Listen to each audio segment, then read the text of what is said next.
Hi, I wanted to talk to you today about Katimavik, and I'll admit, I wasn't Katimavik brainwashed. I didn't start in the program. I got a job working for Katimavik as a project leader, and when I started that job, I thought the people around me were crazy. I'm willing to tell you this so that you understand where I'm coming from and why I support the program. I'm not going to tell you Katimavik changed my life, and I'm not going to tell you that it made me believe in Canada. I'm not going to tell you those things. I want to talk to you as ordinary Canadians and people who are concerned about your tax dollars. So the first thing that I want to talk to you about today is the actual cost of Katimavik that is being bandied around by our politicians. It's not accurate. First off, it's not fair in any sense of the word to talk about the cost of a program without also looking at its economic benefits and all the other benefits for that matter. That's what matters. We need to make sure we are looking at both sides of the equation.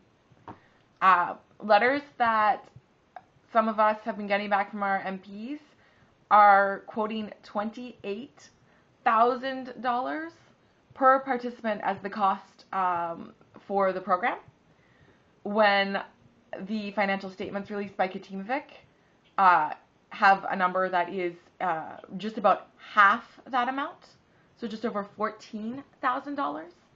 That's a significant difference for the Conservative government to be telling ordinary Canadians they are paying for this program. That number, it's wrong. Furthermore, I want you guys to know that when you make an investment to Katimavik, that investment is returned to the communities that Katimavik works in, but it's also in turn returned to Canada. So from our $15 million a year operating budget, just over about $11 million of that operating budget returns to Canada in cost for the labor that Katimavik volunteers are performing. 40 plus hours a week for each volunteer in the community. So it's not fair for the conservative government to be talking about Katimavik in terms of finances and economics, and only looking at the money that you are putting into the program. What you need to know is the money that also is being generated through the program. I would suggest that you visit the Katimavik website and look at their financial statements yourself if you're curious. So this program, it's not just about empowering youth, which is something that it does, but it's about empowering communities and in turn empowering Canada. And it does that by offering 40 hours a week free labor to nonprofit organizations and to places that need the help because they are providing help to other Canadians.